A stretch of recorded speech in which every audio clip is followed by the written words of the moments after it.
questions and we could just talk more at a smaller level. We can keep Not be these so, yeah, those are for you. Oh. This will be better. And that way we could just kind of discuss openly, ask questions, and we won't have to be so focused on more of a presenting style. It'll just be more of a discussion. Right. Okay. So if more people came, then great. No. If not, no big deal. Oh, you're taking? No, I'm just playing. Oh, well, I was gonna say, No, oh, there's no one. they filled up so fast. Yeah, Oh, it's just it's here. so packed here. So the 6 personal perspectives, what this is typically either an all-day class. It's a long, it's a big thing.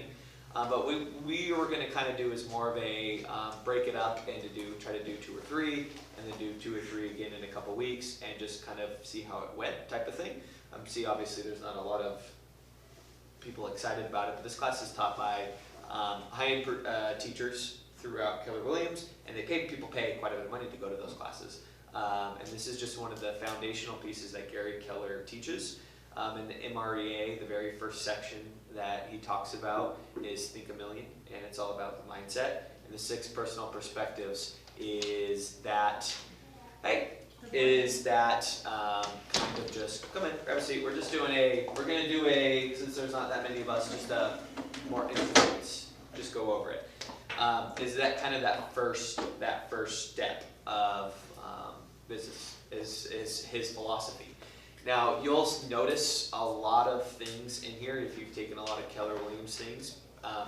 This is kind of a really good foundational piece, but you'll notice like an 80-20 principle. You'll notice from E to P if you've read the MREA, but this is one of his foundational pieces that spread into all that other stuff. So, anyways, we'll jump into it. 6 personal perspectives. We could open up our little books and we're going to just kind of go along, and we could just have a little bit more of an open discussion. Will probably be about an hour to an hour and a half at the max. The goal is to get through a couple of the steps, but if it takes longer, there's no rush, and we'll bring this class back if you guys want to continue it. We'll go from there. Okay, can you guys open up your books on your manuals, and can someone read the 6 personal perspectives on that first page right there? Yep. Defining the 6 personal perspectives. Okay, the 6 personal perspectives are foundational to Keller Williams Realty. They are a part of our basic vocabulary and philosophy of leadership and achievement. These perspectives came into existence when Gary Keller, chairman of the board, asked the question, what is it that differentiates those who achieve at the highest level from those who don't seem to accomplish as much? And after thoroughly searching this question, Gary discovered that all high achievers have 3 basic attributes in common: mindset, attitude, approach to life. So mindset is key. Gary said when you interview the top people and ask them what their biggest challenge is, invariably they will tell you it's mindset. Keeping it strong, focused, and positive amid many challenges they encounter every day on the way to the top. Gary continues, life is an inside to the outside experience. When you get to this at a deep level, you realize that who you are inside determines and drives what you do on the outside. The very best achievers know this, and therefore truly work on and protect their mindset. So,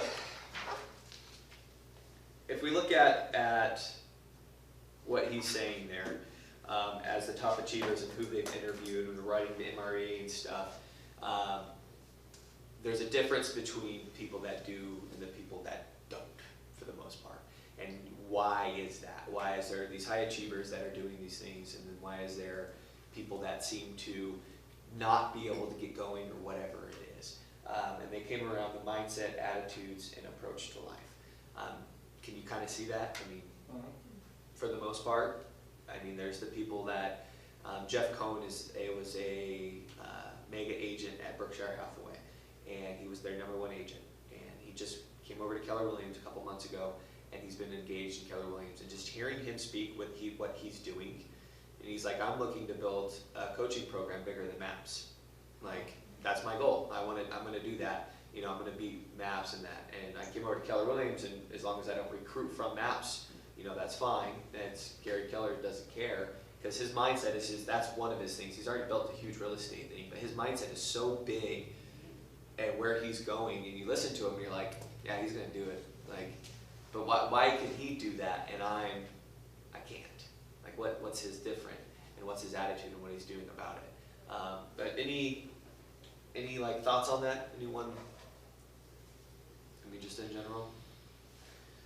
I think it's a daily struggle. I struggle with mindset Mhm. daily. It's not like either, for me, it's not either you have it or you don't. It's like every day. Yeah, I 100% agree. Well, And not everybody struggles with it, I don't Yeah. think. I know some people don't struggle with it. Yeah, I think everyone does, but maybe not at the It's the same extent. level. Yeah, of the mindset of like being excited to wait, or like excited to get going, like being driven, you know. And some people's circumstances have made them so driven, you know, they've grown up, you know, with nothing and hardship, and they say, I'm not gonna live this way or whatever, and their mindset, they're just driven by that. And some people just have grown up, you know, normal and had a decent life, and they're happy, and they don't have that same driving force. But every day waking up, even for some people, I think there's always a little bit, even if it's not quite the same extent, you know, on that side. I think a mindset is just like a lot of things in life. I think you either, like, to a certain extent you're born with it, or you can master it. And a lot of times, you know what, for us, you know, I'm gonna include myself in the pool that we have not been, you know, blessed with that, you know, with that gift. It's like you have to work like really hard. And in myself, for example, if like if I don't see immediate results, I tend to get discouraged. Yeah. And then I lose focus, and then I start wondering and asking myself if, you know, what I'm doing is worth it. And then, you know, that's my thing. And then, Yeah. you know, I detour from, you know, from the main focus, from Yeah. the main point. Yeah, I agree. I mean, I think it's easy to lose discouraged quickly It is. when it doesn't work, or things don't work quickly or rightly, and if you, then you stop doing it, then it really doesn't work, and then you're more discouraged, and then you're wondering why you're not getting results. Really, the reality is you're not getting results because you're not putting in the work. Yeah. It's like if you take a workout video, or there's workout videos everywhere. You know, the people that put in the work have the results. You know, and I'm like, man, I wish I could be, you know, a little bit more muscular. And I'm like, yeah, it's because I gotta go to the gym to do that. But we know it, like, and it's the same thing. It's like our mind, we know what we need to do to get results, you know, and we know practice. If we're, like you said, if you're not a natural speaker on the phone, you need to practice the scripts and feel comfortable. Like, you just gotta practice more. And that's, if you're going to cold call, or whatever you're doing, and whatever your life looks like, if you don't practice.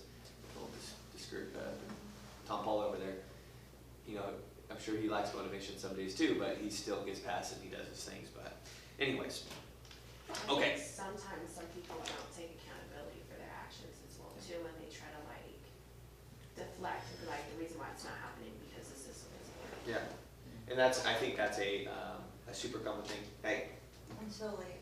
good, come join us. Sit here somewhere, because we're just having conversation. We're keeping it light today because there's only 5 of us. Or 6 of us, 5 of us. I could count. Good for there. But I think in our generation, maybe not so much, and in earlier generations, but accountability is probably one of the biggest issues we have just across the board. Everyone's looking to blame someone else for everything. Right. For anything and everything. This doesn't work because of this. Or I would do that if it worked. Or I would. Yeah. We're all given the same opportunity.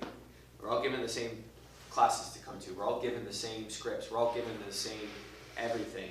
And yet, why is it that, you know, some people, they have, Yeah. and they achieve, you know, great things. Yes. You know, they continue. And you should hear the things I hear. Like, oh, well, Jessica Dixon was only good because she did military stuff. And I'm like, I want to punch people. I'm like, yeah, she worked her ass off.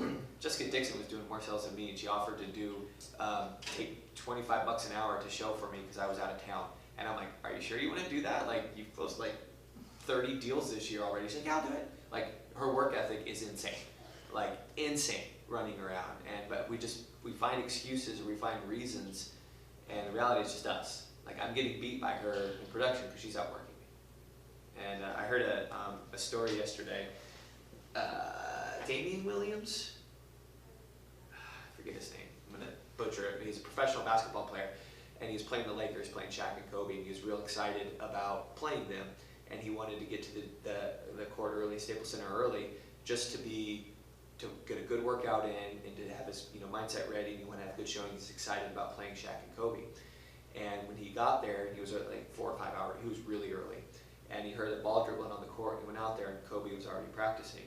And so he's like, okay, like he's practicing on the other side of Kobe, and they were, he was warming up. And he said almost 3 hours. And Kobe wasn't like just practicing a little bit. He was like, everything he was doing like was in game, going hard the whole time. And he's like, he was getting tired. He's like, we got a game tonight. I can't kill myself here.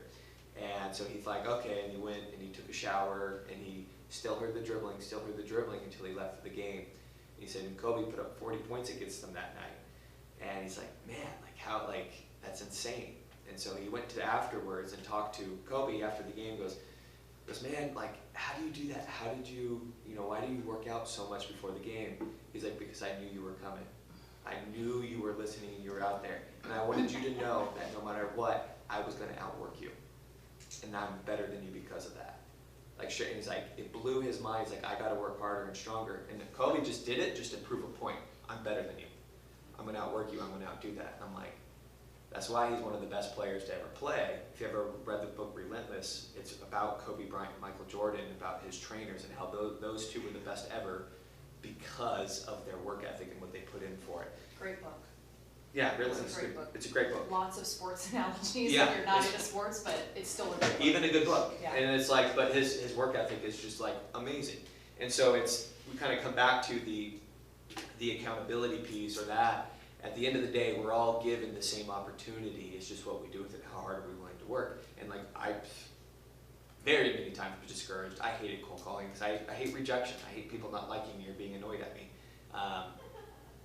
Saying that, it's doing it and practicing it, doing it and practicing it. And now, like, it's funny, and I'm hearing people do it. And then if I go, sometimes I did it the other day, a new agent, and I called a couple of people, and I went right back into my script and like, wow, you're so good. I'm like, really, I wasn't. I just practiced a lot, and I did it. But I knew where I was going with my script, and I would never consider myself an expert. Hey. And so it's just practicing and doing that to make ourselves better. But we're going to jump into defining the 6 personal perspectives, and we're going to go through them. So the first one is, step 1 is commit to self-mastery. Step 2 is commit to the 80-20 principle. Step 3 is move from E to P. Step 4, make being learning-based the foundation of your action plan. Step 5 is remove your limiting beliefs. And step 6 is being accountable. A lot of what we just talked about. What kind of jumps out for you on the 6 personal perspectives?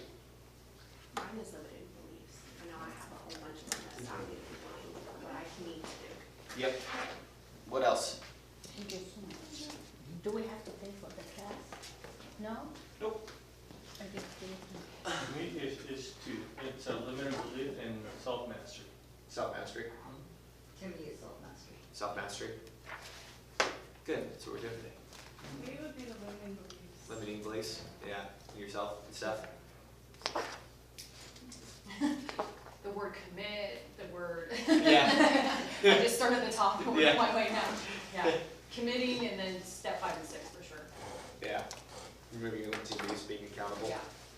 And one of the interesting things about this class is I never took this class, and I've taken every class. And when I was reading through the book a month or 2 ago, there's nothing in here that I haven't seen 5 different times based on other higher level trainings that I've taken. In every aspect of Keller Williams, it all comes down to the same type of thing. And the mindset, committing to self-mastery, committing to the 80-20 principle, moving from E to P, making learning-based the foundation, remove your limiting beliefs, being accountable. When I stepped into the team leader role, I was thinking, oh, it's going to be a completely different world. Everything's going to be so different. It's the exact same thing as being an agent. There's no difference. The only thing, my listings are my agents. So I have to help my listings. Every morning I have to lead generate for leads. It's finding new agents, bringing new people into the business. Then I focus on my listings, on my agents, and taking care of them.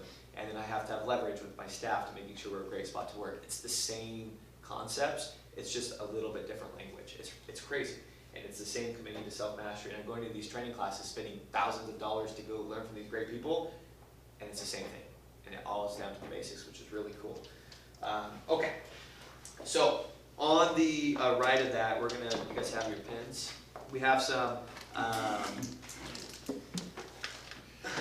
perspectives you'll notice to build, rely on each other, which are important to learn and master if you truly want to achieve the highest level. So fill in the statements as they slide in next to the 6 personal perspectives. So we have commit to self-mastery. I'm going to nail it. I'm going to master this.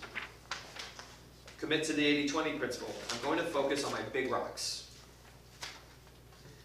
Move from E to P. I am purposeful about breaking through my ceiling of achievement.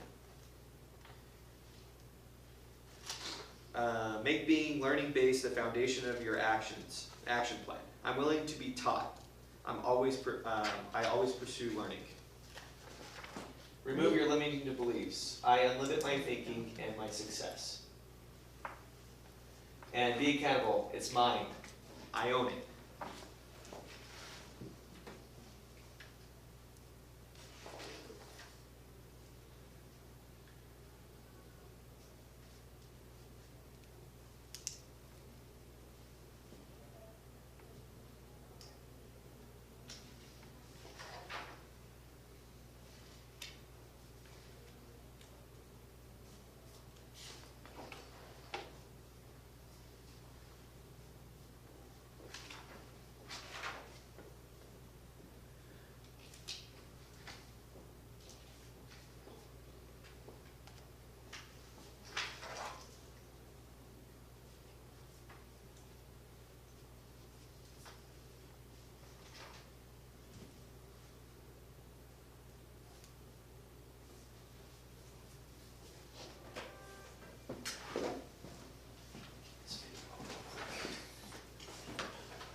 Let me get this TED Talk up real quick.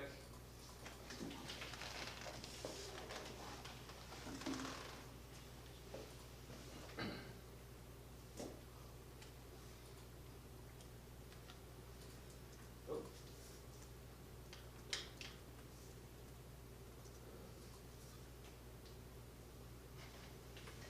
Turn back on the volume.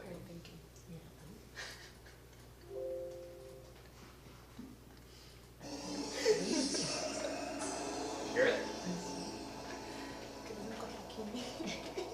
It's mine, I own it.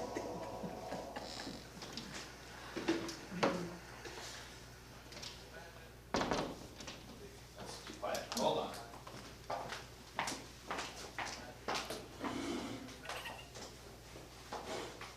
don't know why this is so quiet.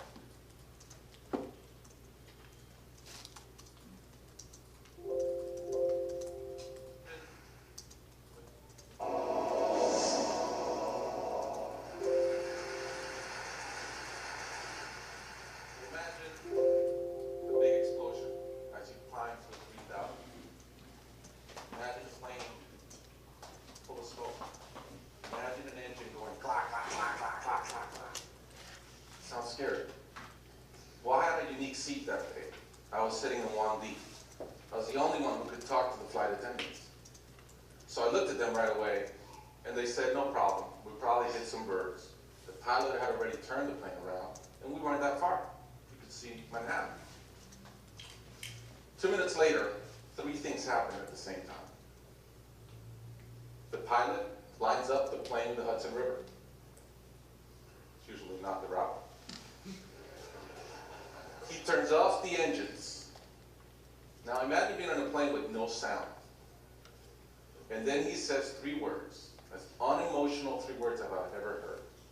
He says, brace for impact. I didn't have to talk to the flight attendant anymore. I could see in her eyes, it was terror. Life was over. Now I want to share with you 3 things I learned about myself that day. I learned that it all changes in an instant. We have this bucket list, we have these things we want to do in life. And I thought about all the people I wanted to reach out that I didn't. All the fences I wanted to mend. All the experiences I wanted to have and I never did. As I thought about that, later on I came up with a saying, which is, I collect bad wines. Because if the wine is ready and the person is there, I'm opening it. I no longer want to postpone anything in life. And that urgency, that purpose has really changed my life. The second thing I learned that day, and this is as we clear the George Washington Bridge, which was by not a lot, I thought about, wow, I really feel one real regret. I've lived a good life. In my own humanity and mistakes, I've tried to get better at everything I've tried. But in my humanity, I also allow my ego to get in. And I regretted the time I wasted in things that did not matter with people that matter. And I thought about my relationship with my wife, with my friends, with people. And after, as I reflected on that, I decided to eliminate negative energy from my life. It's not perfect, it's a lot better. I've not had a fight with my wife in 2 years, it feels great. I'm no longer trying to be right. I choose to be happy. The third thing I learned, and this is as your mental clock starts going 15, 14, 13, you can see the water coming, I'm saying, please blow up. Right? I don't want this thing to break in 20 pieces like you've seen in those documentaries. And as we're coming down, I had a sense of, wow, dying is not scary. It's almost like we've been preparing for it our whole lives. But it was very sad. I didn't want to go. I love my life. And that sadness really framed in one thought, which is, I only wish for one thing. I only wish I could see my kids grow up. About a month later, I was in a performance by my daughter, first grader, not much artistic talent. Yet. And I'm bawling, I'm crying like a little kid. And it made all the sense in the world to me. I realized at that point, by connecting those 2 dots, that the only thing that matters in my life is being a great dad. Above all, the only goal I have in life is to be a good dad. I was given the gift of a miracle of not dying that day. I was given another gift, which was to be able to see into the future and come back and live differently. I challenge you guys that are flying today. Imagine the same thing happens on your plane, and please don't. But imagine, and how would you change? What would you get done that you're waiting to get done because you think you'll be here forever? How would you change your relationships and the negative energy in them? And more than anything, are you being the best parent you can? Thank you.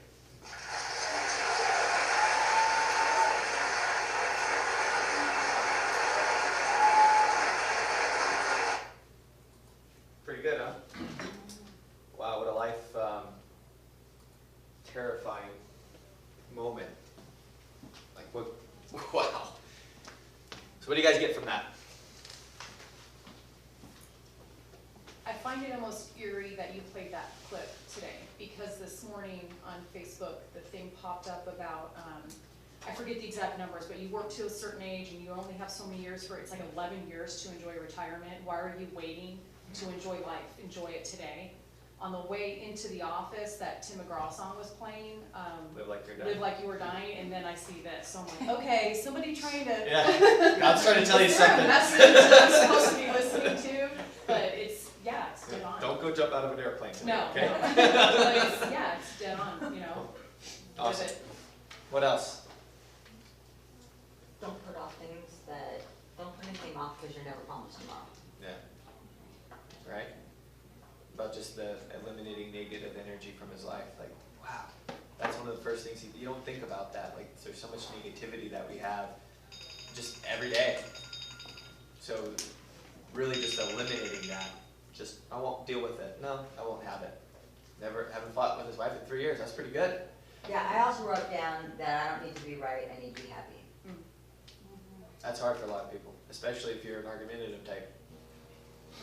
It's so hard when you're always right to like, Like, wait a minute, let me just show you. you know, my wife's always like, you can never admit when you're wrong. I'm like, baby, as soon as the opportunity presents itself, I will do it. And then she like hits me. I'm like, all right, so one thing he talked about there is 3 things, you know.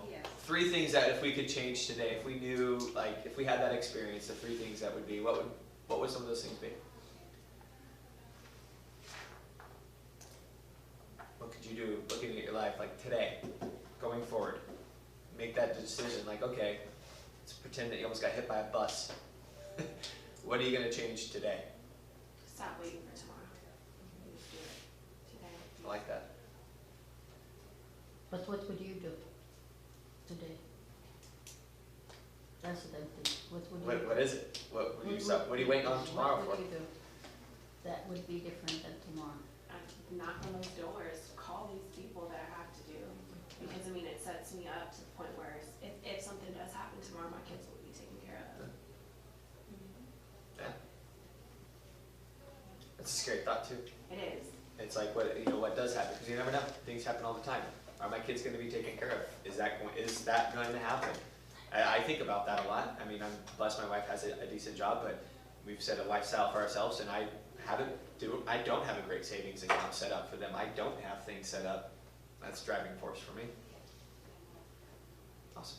So we could just do one thing today. So we talked about 3 things. We change our lives, but if you could just do one thing today that you could start, take some time to think about that and actually try to resonate just from not waiting till tomorrow, not waiting till lead gen to the end of the day and lead generate because you're not going to do it, or not whatever it is, hug your kids, tell them you love them, leave before they wake up, give them a kiss, whatever it is that you can make sure that impacts you to live in that best life. Okay.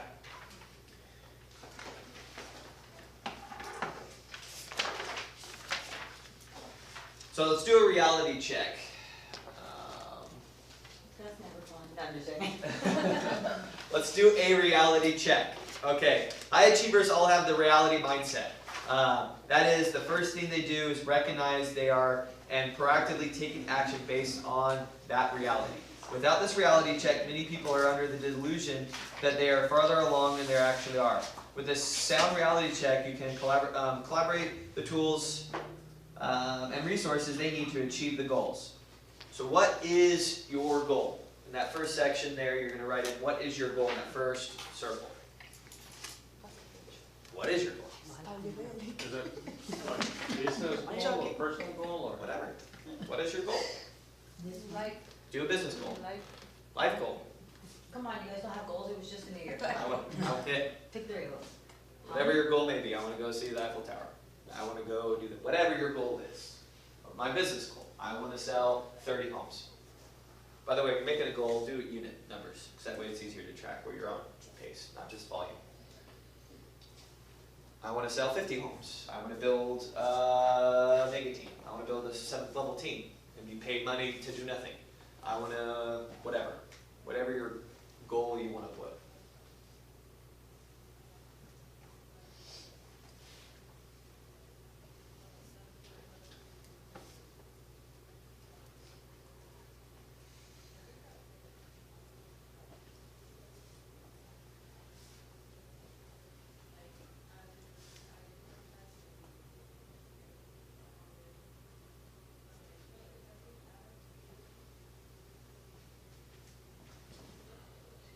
Anyone want to share their goal?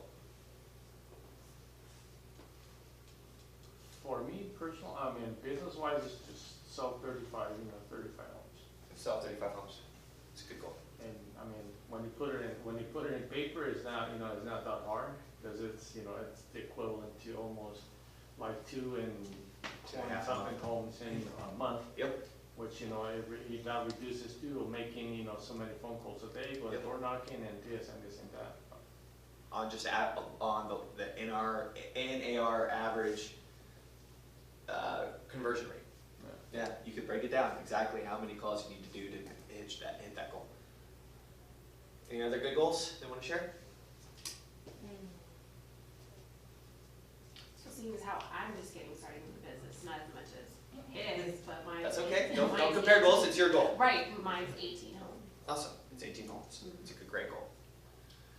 Anything else that's maybe not real estate?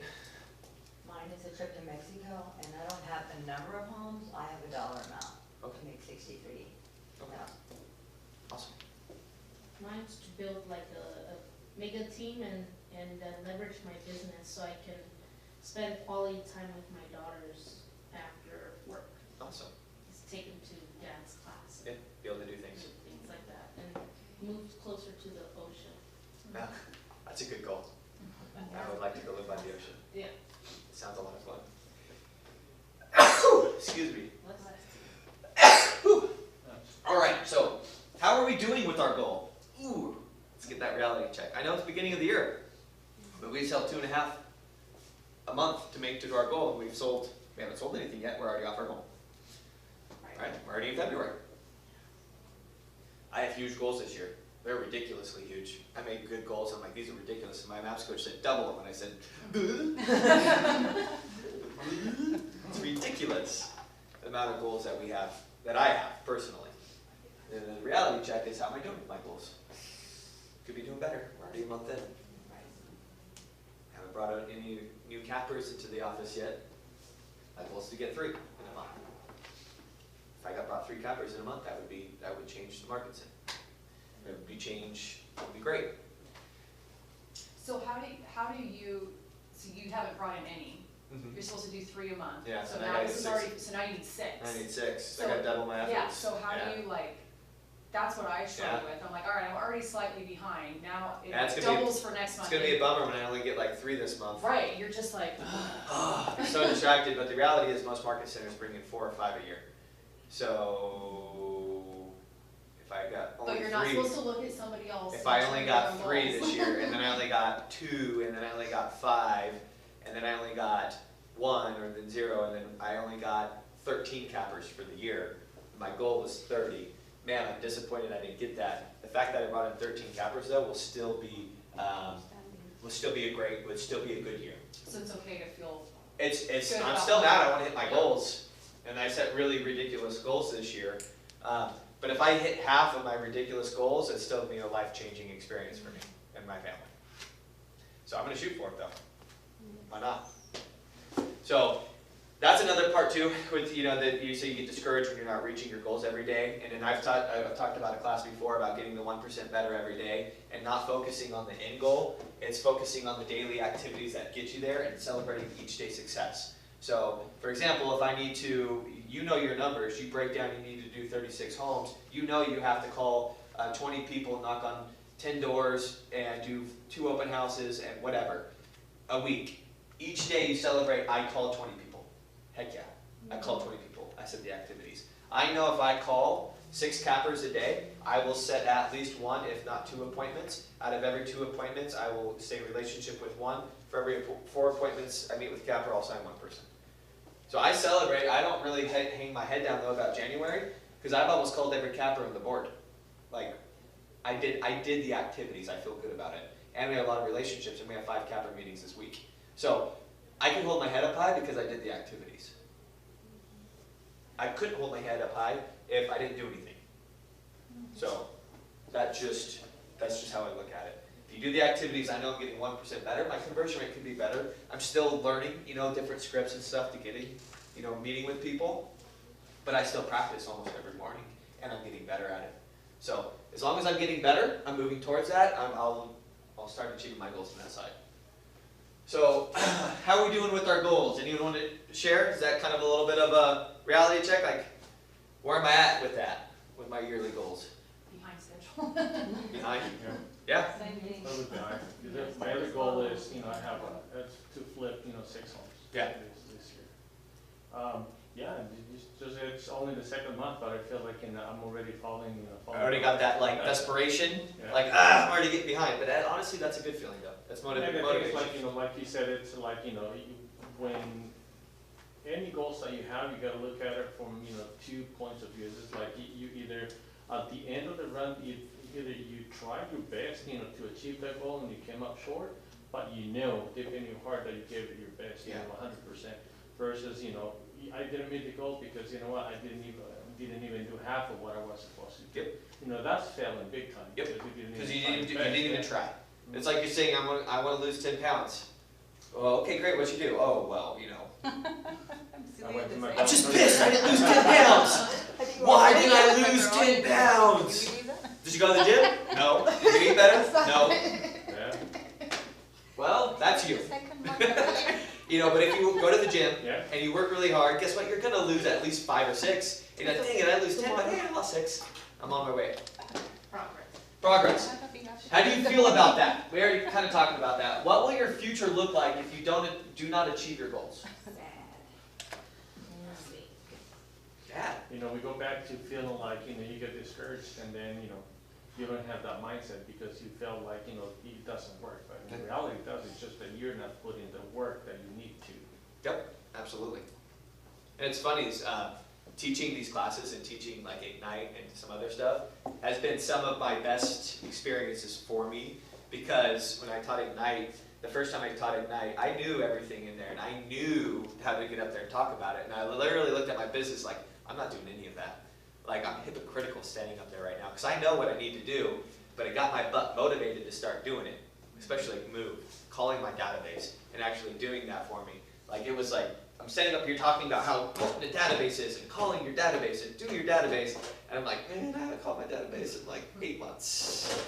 And so it's motivating that. It's the same thing with these goals and the reality checks and like what your future looks like. And you're thinking, I put myself into my future, what does it look like for not doing that? And I'm like, nah, that's not gonna be acceptable. Like, it's just not. I'm gonna make that future happen. And so I'm gonna keep going back to my activities and doing them every day. Nothing changes until you do. Everyone wants our world to change. Nobody wants to change anything in their world. Gotta change something. All right. Any ahas from that, or any? First of all, you know why we ask for ahas?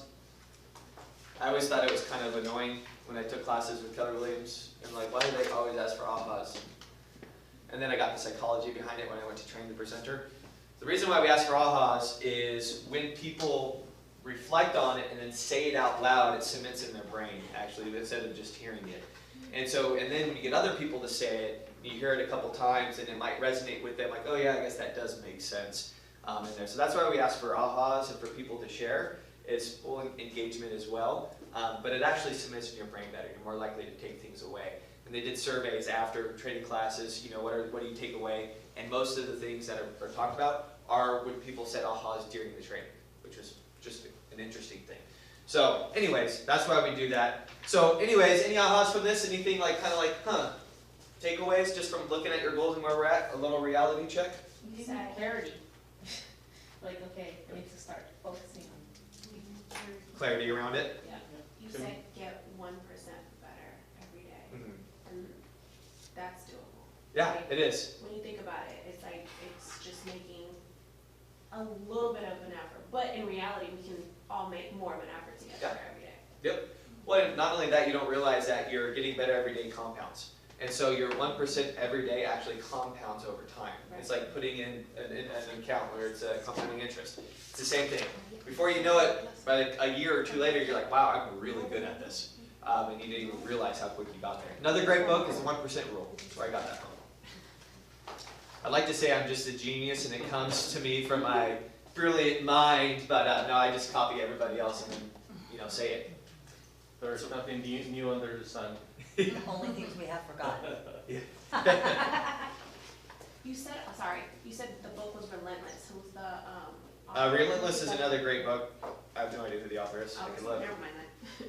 I'll look it up. Relentless is a great book just about being the best, and that's not so real estate. It's not so much real estate. It's just a good book. Relentless is by. Isn't it morale? Tim Grover. Oh.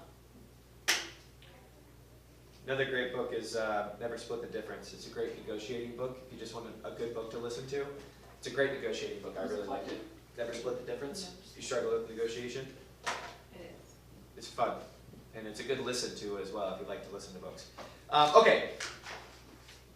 We talked about ahas. Step 1, commit to self-mastery. The possession of great knowledge, skills, and habits that you, the master of you. When you commit to achieving self-mastery, you know your goals, know your strengths and weaknesses, know how to work with both your strengths and weaknesses to reach your goals. All right. Okay. High achievers understand that before you can pursue mastery of any endeavor they choose to undertake, they must commit to pursuing the baseline of self-mastery that, once attained, will allow them to master other things outside themselves. When a person masters something, they begin to perceive, plan, and operate at a very high level when performing that something. Others will be drawn to this mastery because they seek and learn the mastery appears to know so effortlessly. As an individual masters develop, so does the circle of influence. It's a journey, not an event. In the book Outliers, author Malcolm Gladwell claims the key to mastery in any field is roughly 10,000 hours of practice. According to his research, practice is more critical to success than ambition, intelligence, and natural talent. A commitment to true mastery will not be achieved by taking a class on a subject or even reading a few books about it, but rather the repetitive practice. In other words, time on task over time.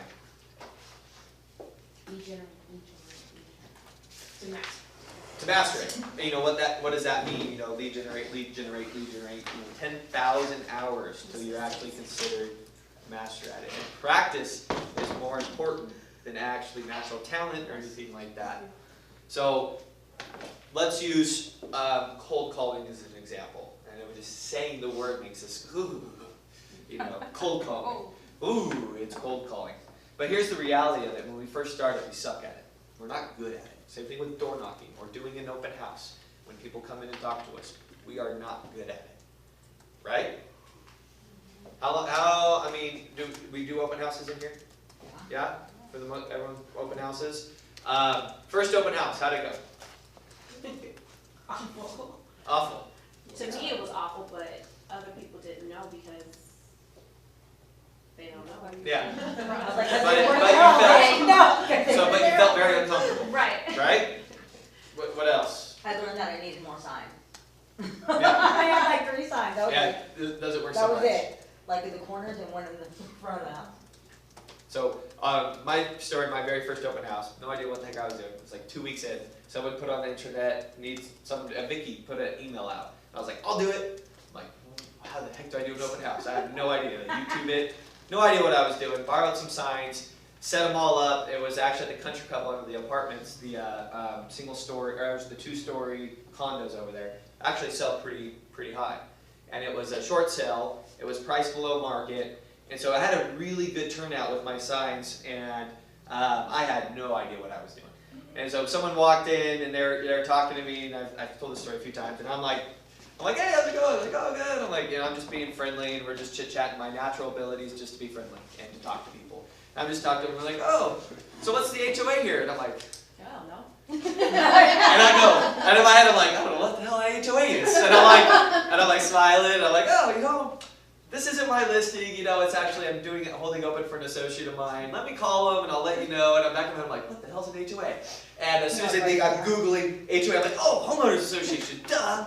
And I'm like, okay. And I call the HOA, I'm like, hey, what's the HOA fees? And he's like, $310 or $325, whatever it is over there. I was like, oh, okay, good. Like, okay. Now The I next know. person walked in. And I'm like, hey, how's it going? We're friendly. And they're like, oh, what's the HOA? And I'm like, $325. Yeah. They go, oh, what does it cover? No. I don't know. What the hell does HOA cover? I don't know. They mow the lawns. I don't know. And so I'm like, it's not my listing. I'm here opening it over for someone else, and let me go. As soon as they left, I'm like, hey, what does it cover? And they're like, side exterior, the roof, and normal HOA stuff. I'm like, what is normal? I had to Google what an HOA was 10 minutes ago. What is normal? But you didn't tell that to the other agent, did you? No, of course not. I'm like, oh yeah, thanks so much. Just double check it. Of course, I do that. I had no idea what I was doing. And then, 4th, 5th people come in. They're asking me these questions, and they asked me some other thing I had no idea, and I had to look into it. Oh, if it would accept FHA loans, and I'm like, yeah. Let me call my lender for you real quick. I'm like, what do I do?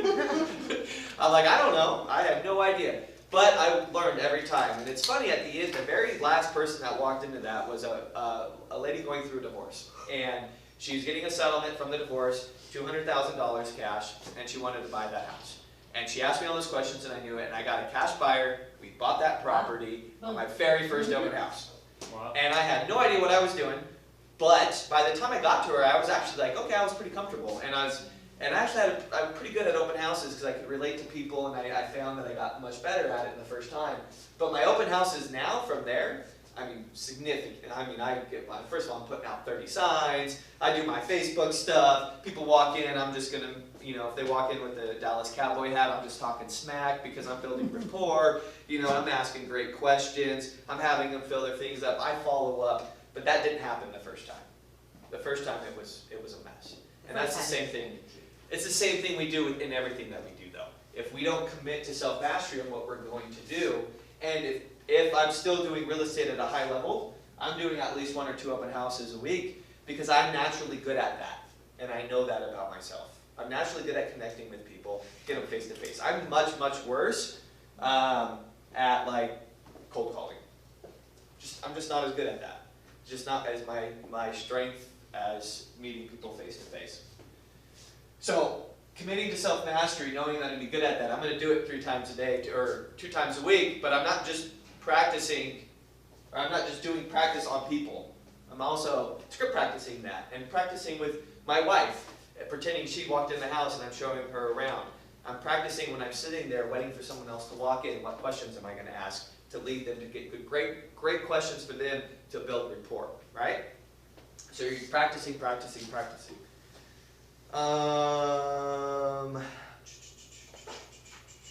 Okay. Did I read this? Yeah, I did. Okay, put the puzzle pieces together and achieve self-mastery. We should be on, I don't have pages, so I don't know what pages, but I think 19. 19? Okay. The first piece of the puzzle is to identify your goal. Let's say yours is to master prospecting. That would be a great goal for all of us, wouldn't it? Because none of us are the masters of that. And I don't think there's a person in this office that's a master of prospecting. Put 10,000 hours into that. The next step is to identify your strengths and weaknesses. I'm good with people. It's uncomfortable for me to bring up business. That's pretty common, right? Once you're aware of these 3 pieces, you can create a plan to master prospecting. So your plan: practice scripts, take bold, call sphere of influence. By knowing your goals, mastering prospecting, knowing your strengths and weaknesses, good with people, uncomfortable bringing up business, and making a plan, take bold to work with both. You are well on your way to self-mastery and mastering prospecting. I think we're going to have time to watch the videos. Okay. So we're going to do, so we just did we discussed kind of like an examples of self-mastery, kind of real, I don't know if this is going to, oh, it does pop up. Look at that. Good.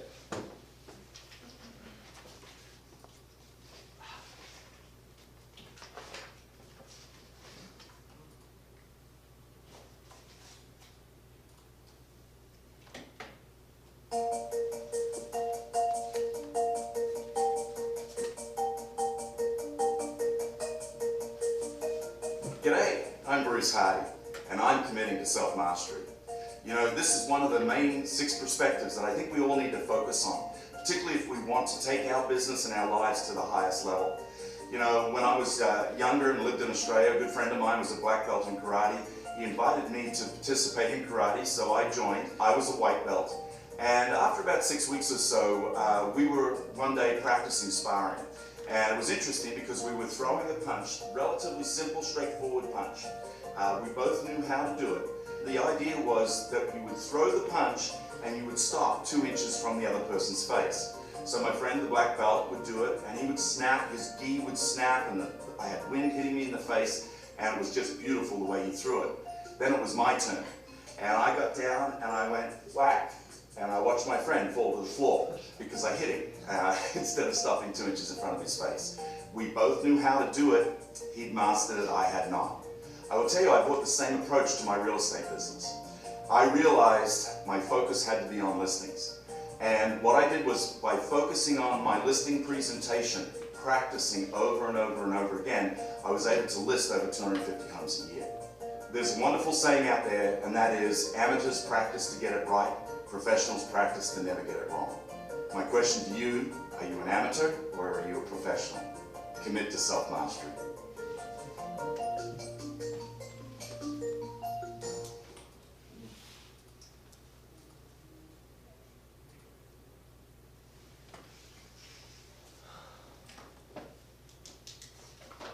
Pretty good quote, huh? Yeah. Punched him right in the face. That's awesome. Okay, so partner exercise, achieve goals through self-mastery. On page 13, you wrote down your goal. List 3 obstacles you think might hinder your success. Consult and discuss with a partner so you can sure to dig deeper. It's not always the most obvious choice. So let's break up into, just a little quickly, we could do 2, 4, 6, 8, and then I'll do it with you. And then we'll do list 3 obstacles you might hinder your success, and consult and discuss with what those obstacles might be for your goal that you wrote down. Sound good? All right.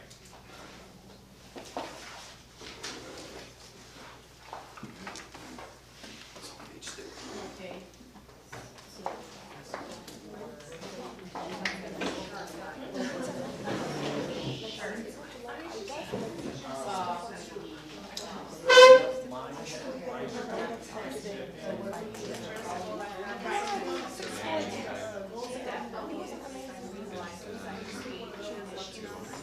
So I'm going to put that same one as obstacle for me. So one of my goals is to grow the business. I've got my lessons before, but because I was in the industry and my wife's having and it just came I feel like not even a year and a half ago. Let's get 30 days. I closed it in like 15 in like 10 days. Yeah. Like 10 days. So one of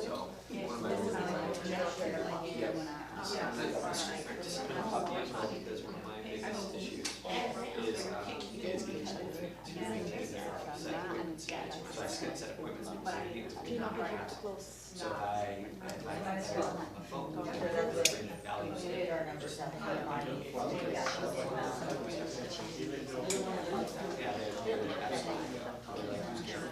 so I'm the better scripts and really showing values as well.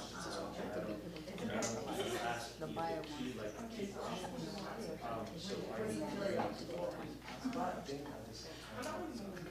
thinking about the same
I'm like, And there were, you know, very interesting. Martin, Camacho, the That makes sense. This is 2 pages long, by the way, that's the next page. Sorry. Okay. You should write down this Facebook. What strengths do you personally have? طب هو يمكن تصور كده مديوز working I didn't put like obstacles, I So put your what I first needed to obstacle do, would be, not have an obstacle. Do you know what I mean? But, I mean, what are your so obstacles? what Is that strengths do you time? have that might? Are you doing anything else? So what makes those obstacles look like what? Something like, oh no, I gotta go do my laundry today. She has insurance for her and her kids. She's making like $600 every 2 weeks. Like $700.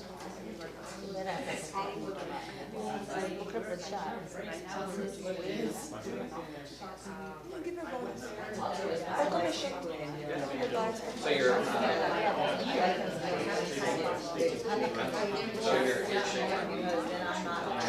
so think about more of the opposite, the opposite side. So you said your first obstacle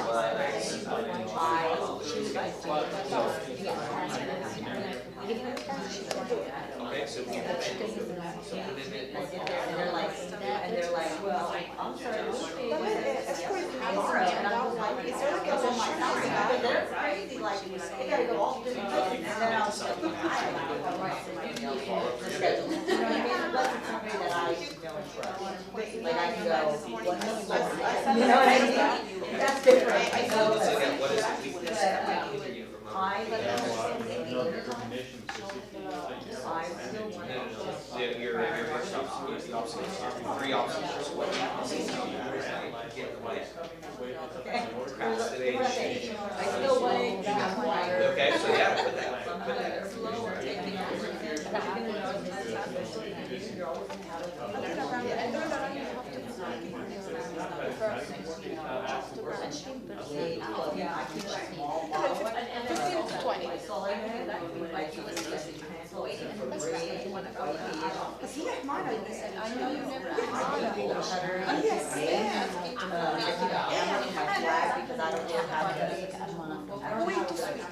ما بوقفها انا لو عملت هيك كان رامي قطعني Even if I'm stopping, I was stopping on the before I really did anything, so I got hammered.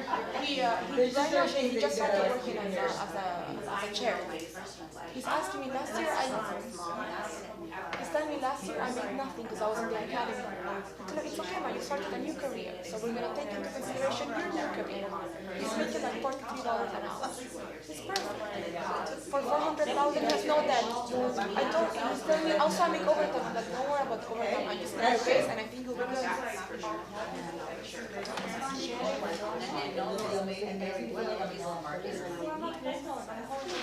I'm like, he doesn't look, he looks so sweet.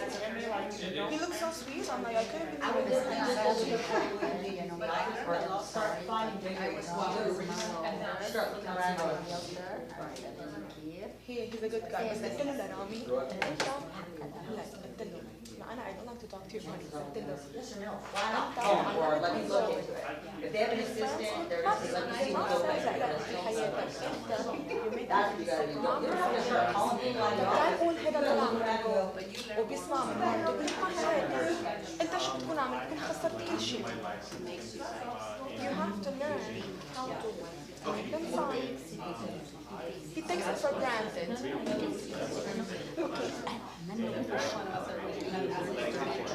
Which I don't need to be aggressive. You need to be aggressive. Not aggressive in the sense that but aggressive in the sense that okay, there is steps that need to be taken care of. Society is you need to do that. It's business. You're not friends in high school anymore. It's business now.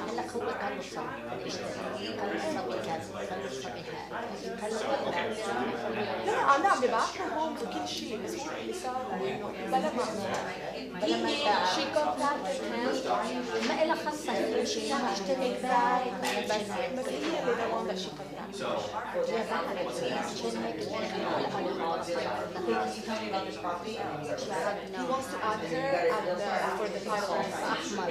And tell her, look, I just want to tell you something. Later on in life, when you guys get married, maybe you want to buy a property under her name as an investment or something. Think about it. Maybe sometimes adding a person to the title is not the smartest thing.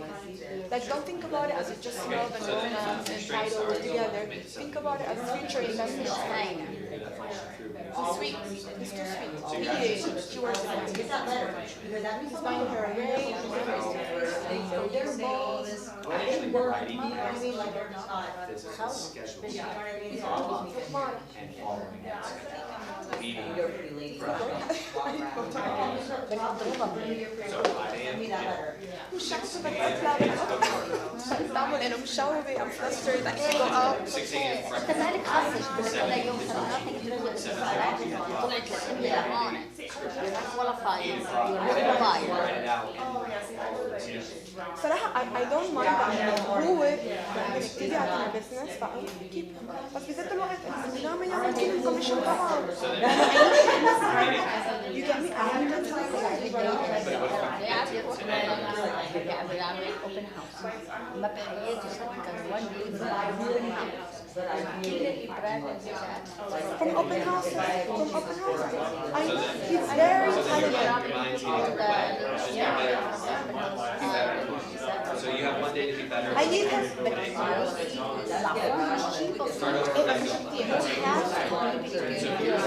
I know Nadia. I know. In front of you. أنا اليوم بتشرب يعني أنا بروح على المار عرفت كيف؟ بتشربي هاي This is I'm new. هيدي في أول ما بتاكل مكتوبة على إيه يعني هي كتير حبيت واحد I feel like it's so sweet. أنت بتحب السويت. حسيت يوم الشرب عم بتراوح قبل ما أطلع على ما قدرت أكلت حلوين الظهر حسيت حلو one day كانت الدنيا بس حلو نص طعفان يعني هي بتعرفي لا you get when you eat you get bloated when you stop eating بيروح الماء بيروح الورم تحسي إنه عن جد عارفين. أنا أعطيني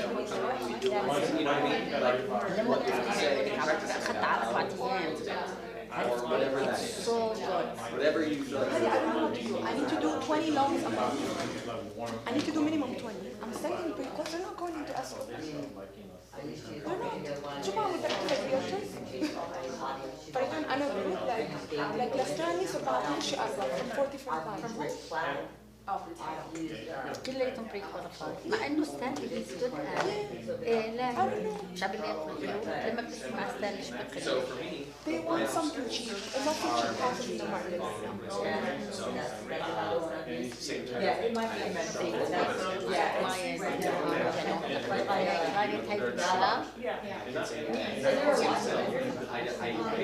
ما أنا بلشت معه بس أنا لما فليت أنت. If I replace, I must replace. I cannot make this. I cannot Did you make talk to Shay Smith? Yes, yesterday I talked to him for an hour. I wanted to Did you cannot. I want to Look, Kirsten Fair is not the best. لا يا خبرك no مش عارفة شيء It's harder. It's harder. It's harder. Yeah, okay. I find when I get to the judging point, it's like, The markers come, yeah. I just get my mindset ready. So my next one I feel like is I'm script practicing. Script. I have the 2017, but we don't need 2017 anymore. But I had a I'm gonna need 2 years. I ask Rob. Yeah. So like 2000 no employment, so we have to About 2017. yes, to show that he's able to Okay. And then my last thing is leadership. if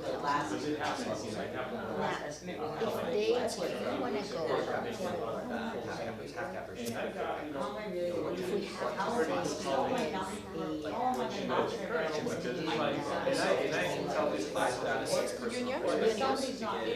I leadership is brought in. Well, I see.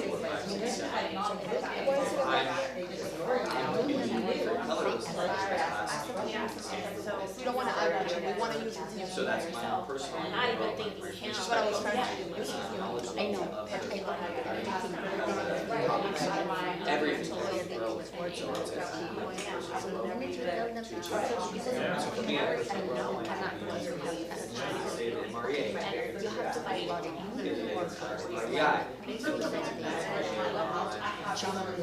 Jobless, but they get contracted to work here, and then what do they do? 30 minutes. So anyone who has the job for 5 days and sometimes you work, sometimes you don't. Is he I've been there for a while, almost a year when he was doing. That's why we're gonna say. So we'll kind of fit about another minute or two. Yeah, perfect. Yeah, financial makes sense. So it did let me review it after I understood from Did he like you? Did you want to continue? Yeah, that's why I was talking to him for about an hour, but he just let me give you a call back. He was driving to giggle a little bit about the well. هو حبايني كتير لأنه غرم فيني. When I met with him, it was on a Saturday. Because we were going out and I couldn't stop the idea. من وقتها he listened to me, he brought me all the documents, he kept on testing me with this, and that, and he kept on saying, you have to fix your fiber score. I said, you want to do down payment assistance? There's no way we can do anything. So fix your fiber score and then we can start working on it, which he did. But someday I want you to take care of him because his income is right now. I forgot about it. See? قال لي he found something for like 250, I gave him the payment option. قال لي I can leave Saturday, I still get it right. What do you need to move him? Okay, guys, for the sake of time, I want to get through at least the step 2 as well before we're out of here. And I told you I'd get you out of here by 11:30. Let's jump into some ahas on this. What's some stuff that just kind of talking it out with someone and diving in? What is something we came up with? Thank you so much. I need to go have a thank you. Yeah, it's okay.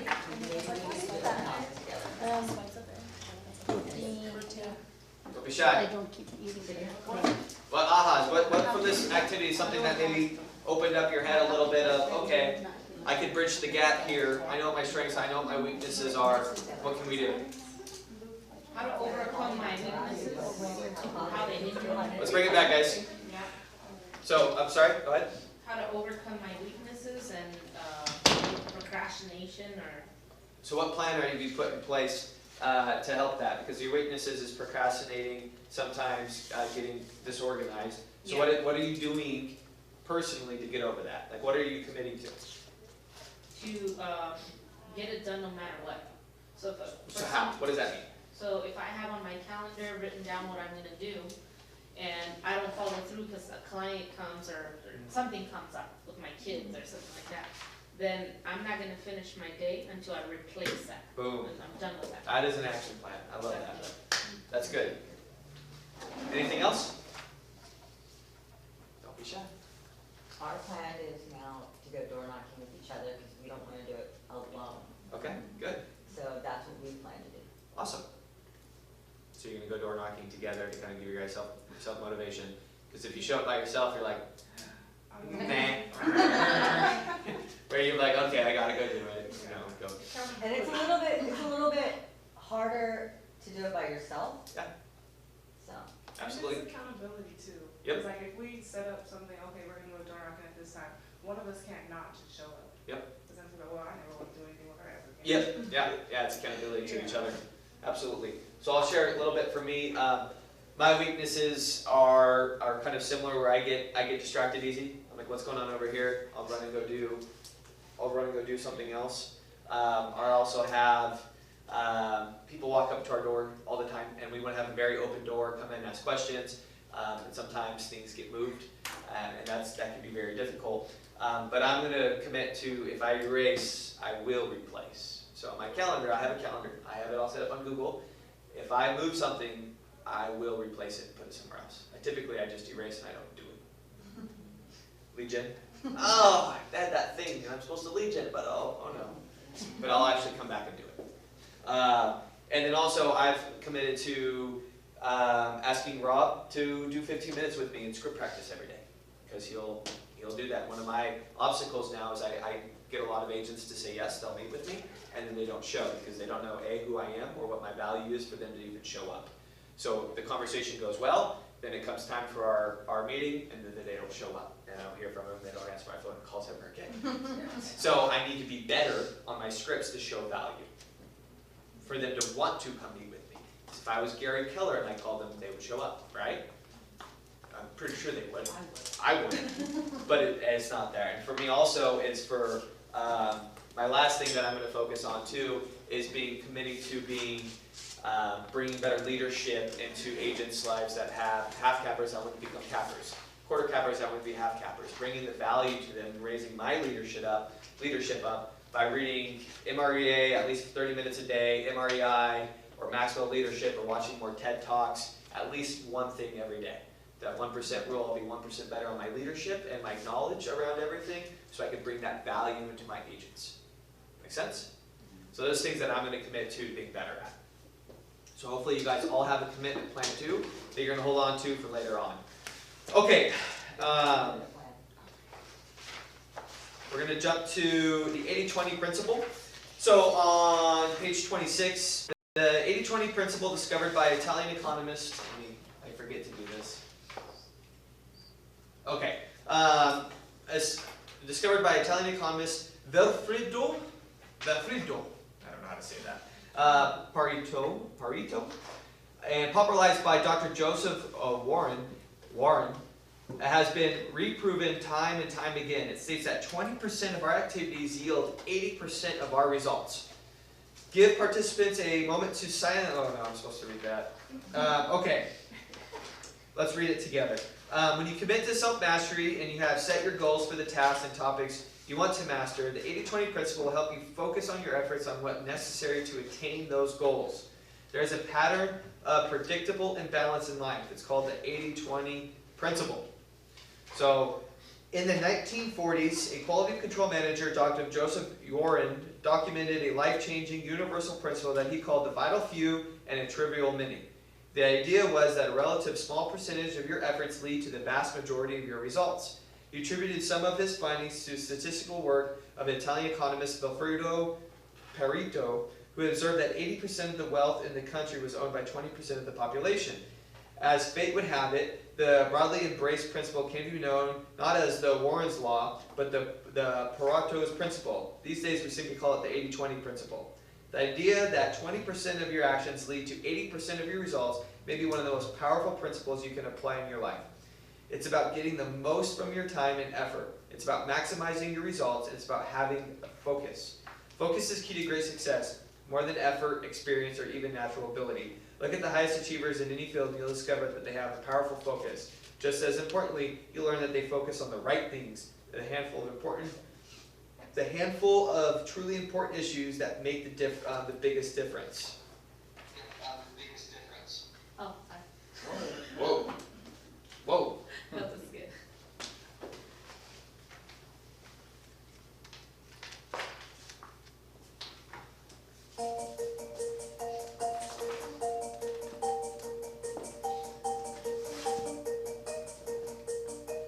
Hi, I'm Madison Offenhauser, and I am committed to the 80-20 principle. I can say that honestly, I'm committed to it now. I wasn't always. I remember back when I was a team leader, and I was going to also become an OP. Back then, I think I was a really expert list maker. And I thought I was good at prioritizing what was on that list, but I felt so incredibly torn trying to get all the things done in a day that were important to get done. The big rocks were mixed in with the small things, and I just found that wasn't really working, to the point that I was about to give up my OP role. And I started to interview people through the RS process to replace myself, and in the process of that, oddly enough, just like before we go on vacation, I got my house in order, so to speak. I identified the big rocks that I really needed to get done, and in the process of doing that, I found that I was organizing myself really to the 80-20 principle. So once I realized that, I thought, you know what? I think I can actually continue to do both of these roles. And truly, it was the 80-20 principle. I started focusing on my big rocks first. Instead of having a big list where my big rocks were mixed in, I do them first now. Those are definitely done because obviously if I'm focusing on my 20%, my big rocks, 80% of the results are going to come from those 20.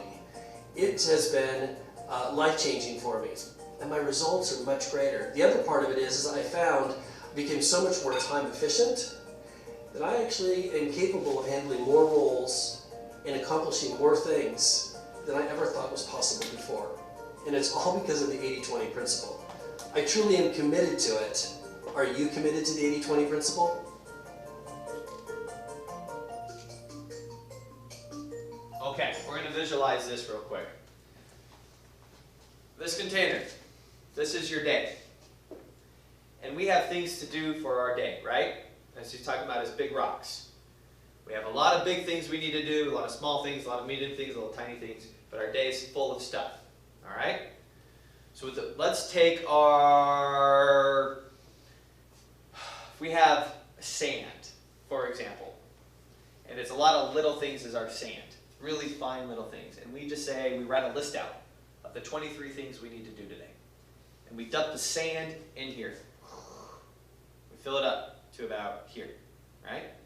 And then we have some other things that we're going to do. Let's say we're going to, I don't know, a script practice or show a house or whatever we're doing. There's smaller rocks. Then we're going to put those smaller rocks in here. Now we're up to here. Well, then we have a couple big things that we have to do, like lead generate. We wait till the end, right? Or what other big things? Write contracts or practice, whatever it is, your big things that you have. Might not be real estate, whatever it is. We try to put those on top. Is it going to fit? We've already filled it up to here. Are the big rocks going to fit? No, they're going to be hanging out. We're not going to do them, right? We don't do it, right? Right. So what if we start with our big rocks? Let's put the big rocks in. Boop, boop, 2 big rocks in there. All right? Then we go to our medium rocks, if we have time for them, or whatever we're doing. And we put those big rocks in. What are the little rocks going to do? They're going to fill in around the big rocks, right? And then the last bit, we have sand, the little things that we have to do. And we pour it in there. Is it going to fit? Why? Because it shifts around our day and it'll fit all in there, right? That's the 80-20 principle as a whole. Does that make sense? Yeah. That if we focus on our big rocks first and get those done, the other stuff will have the same results will come through it. The 80-20 principle fits, wish I had some big rocks and some little rocks. The 80-20 principle fits everywhere. Once you're open to it, you're like, oh my God, that's that. In this office, guess who pays the bills? We do. The top 20% agents do. That's almost all the sales, is our top 20%, right? The other 80% is kind of the cushion stuff, right? That make sense? In our life, what supplies us with our money? Like lead generation. If you focus on lead generating, the other stuff will come. So I remember thinking when I was a new agent, I can't wait till I get to a point where I could just hire someone to lead generate for me, and then I could just do all the other stuff. And then I would go to conferences with these mega teams, and the rainmakers with all these teams like, well, yeah, I still lead generate 3 hours a day. I still lead generate 3 hours a day. You always have to lead generate. And I'm like, I want to hire someone to do that. They never could get to that point because that is their big rocks. That's how they built their huge business. They hire people for all the small stuff, but they always focus on their big things. So you'll look in your life at the 80-20 principle, and you'll realize that 20% of what you focus on within that 80% of your results, that's across the board. And it's not just something that someone made up. Once you're aware of it, you'll start to see it in everything, in everywhere you go. Interesting? Yeah. Yes. Okay, so let me skip. Click again. Oh, say big. So I guess what I explained is right on here. So it says the big rocks come first. The principle isn't intuitive. We feel the more we do, the greater the results should be. Yet when we prioritize, it really means we achieve most. A lot of times we think that the more we do, the busier we are, the greater results we should see. but that's not always the difference. There's a big difference in being busy and then being productive. We make ourselves busy every day with BS. Right? We make ourselves busy. I'm too busy, I'm too busy, I'm too busy. It's not the case. I'm telling you, I see this every day. If I go to the gym and start my day off right, and I come in here, and the first thing we do is lead generate, and we set an appointment, the rest of the day, no matter what happens, it feels like a great day. No matter what weirdness, what happens in the office, you know, an agent's having trouble, nothing else. Like I did my big rocks for the day. I lead generated, and I set some appointments. Like then I could conquer anything. I don't even care what happens. I'm like, whatever, we did our thing. I feel good. When stuff happens and I don't lead generate, my days are always just like crazy.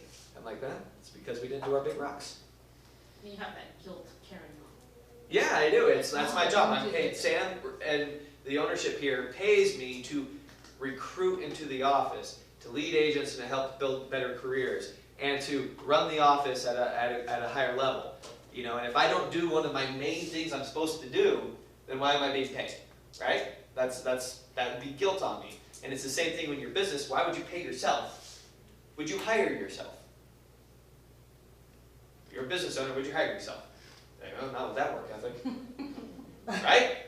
I mean, it's just a reality check. Like, that's just what it is. And so if you're not receiving those results, you're not focusing on the 20% that'll get you your results. So your 20% of your efforts, the big rocks, 80% of the results. Make more money, time with family, more organized. Because when you're making more money, get more deals, you can hire more people. You can leverage yourself. You can take more listings. You're focusing on listings, taking more listings. Leveraging yourself to your, other people. It frees you up. And you have way more time with your family and your friends. We have Gene Rivers coming in May to come teach. He's built a mega team. He's been with Keller Williams a very long time. He's one of those guys that makes $1 million in profit share every year. He's a great teacher. One thing he talks about is how he sells like 200 to 300 homes a year, and he works 4 hours a week. 4 hours a week? That's it. That's all he does. He leverages it all. But that's how much his team sells a year on average. That's what he wants to do. He'll be here in this office When? in May. What was his name? Gene Rivers. He's a great presenter, teacher. So identify your 20%. Then go even smaller by finding the few vital things and the vital items.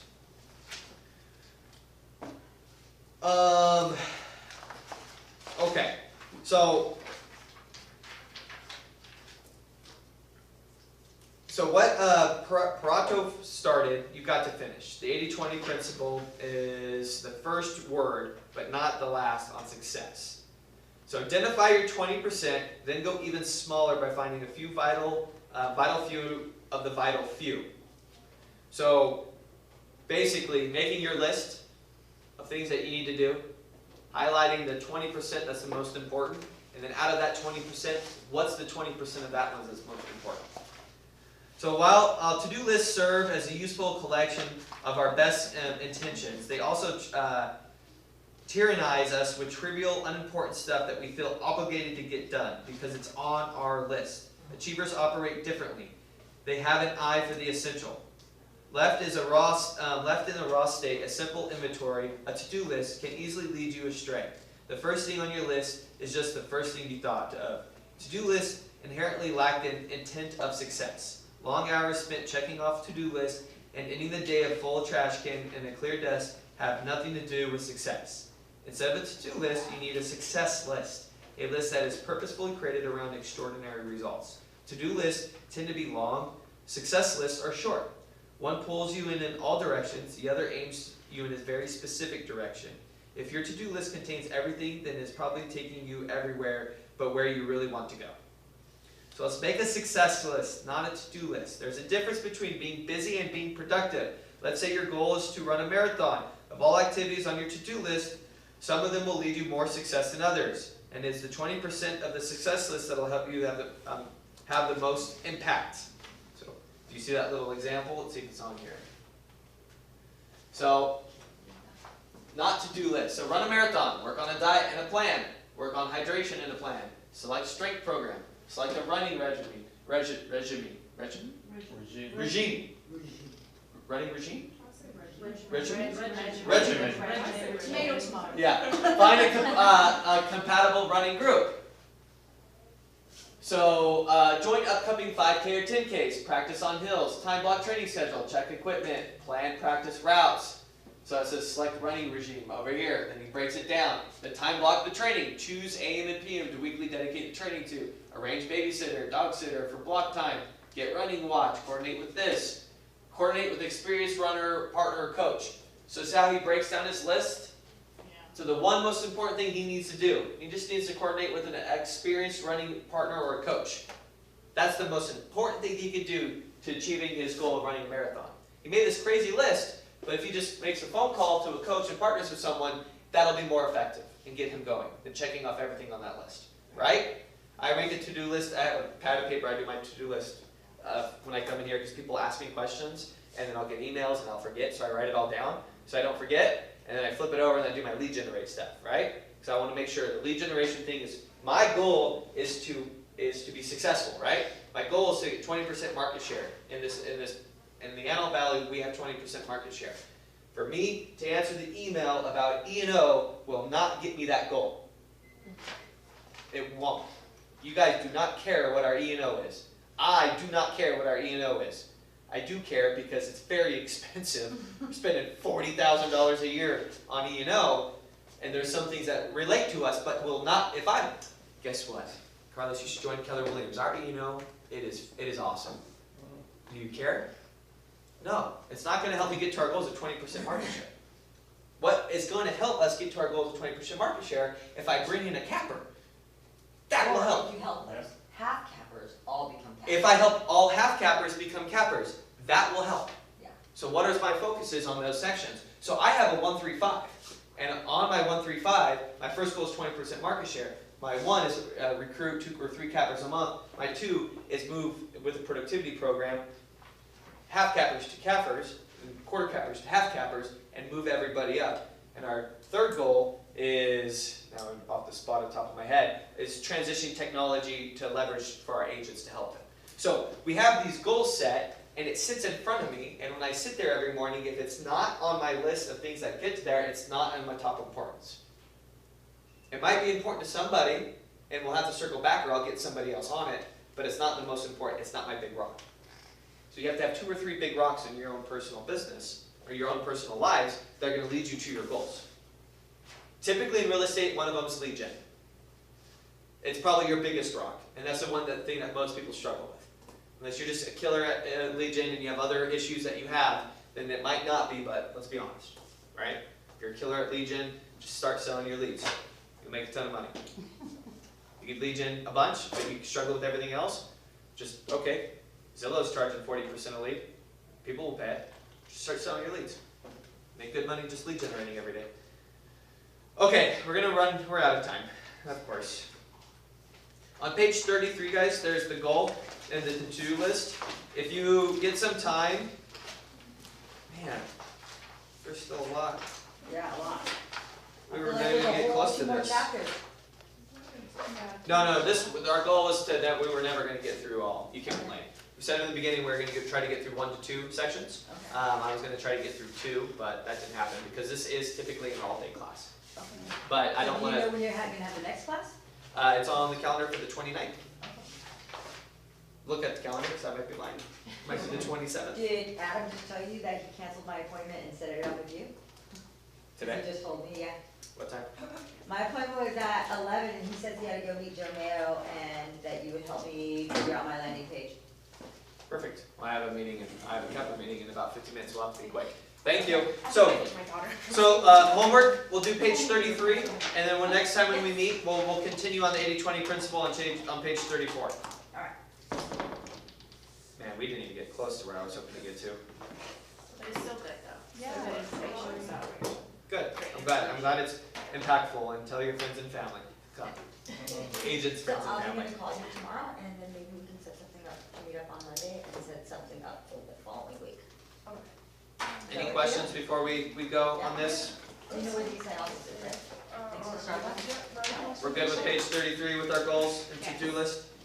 We're going to practice our little plan in the meantime in 2 weeks before we meet again. Yes. Okay, might actually be 3 weeks. Awesome. Thanks, guys. Appreciate it. Thank you, Gary. Thank you.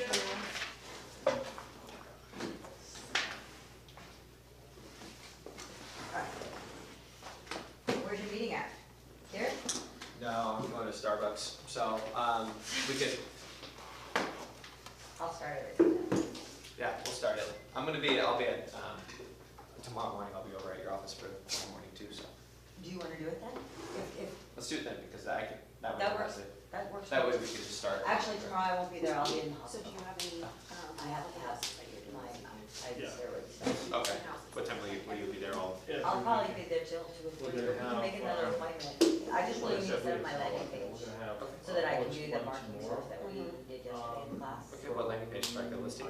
Anything in command, like, I don't even have my website in there, that's my issue. And Saturday's. I don't know what it is, though. You just don't know what it is. I just don't know what it is, but I've set up most of the other things in command, and it just tells me I need my landing page, my Cause I ULR. feel like we And I will do linked more to my creating when we Facebook break out yesterday, I into linked our- my Twitter account, and my Okay. Instagram, and I set Thing everything up is, for I, business yeah, pages on them, we have to go but on it still tells me on command, in order to do that, create your landing page. because of, a lot of order. So I mean, we can either do it now, or we can do it another day. Well, come into my office real quick and we'll see if we can do a little bit of it, and then we'll go from there. That way we can at least finish. Thanks, guys. thank you, Gary. And that's kind of like what stops me from. I'll have to doing this too, because All right. I have to go Bye, have a nice door day. knocking, and I'm like, Bye. I like scare myself from like doing it because like I'm female, like Of course, yeah. No, and obviously, safety definitely is key. So Safety you is key. need to partner up with, someone, and, hey, you know what, just like this lady, while they're, setting up a time, I think, I think it's actually. I definitely would to do it. Definitely. I really need somebody. Was that again, I sorry? said, I'm gonna give you my card. Oh, I really all right. need somebody can definitely let me know. Definitely. Always be willing to do it. And it's something that, once, like, right now, I'm thinking of, because we're having another house tomorrow, it's like, I'm going to go print some flyers, and just, I need to go, like, around that neighborhood and, knock Right. on doors. And I need to, I'm gonna make it a goal to, knock on as many doors so I can talk to, and I can, at least get people. Right. As many Because one thing, the thing is like, at times when I go door knocking, it's like, I need to knock on 50 doors, and so I'm going through from door to door, so how do I just leave flyers, but that's not, that's not the point. The point is, making it a point to talk to people. Right, yeah. Yeah, good stuff. All right, Thank you. thank you. Let's go do it now. Right, definitely have to.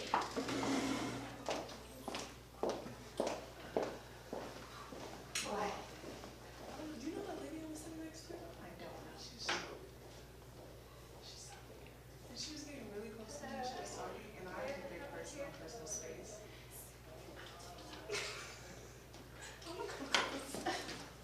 I've noticed, we have a problem with that. It's like, you can be standing in the store, like, they'll be like this close. And Like, it's like, you I take a don't step. want you to, and then they'll Oh my step God, it, I'm like, gotta put something in okay, between do me. you clearly, and so now what I started doing, I started like moving around sometimes.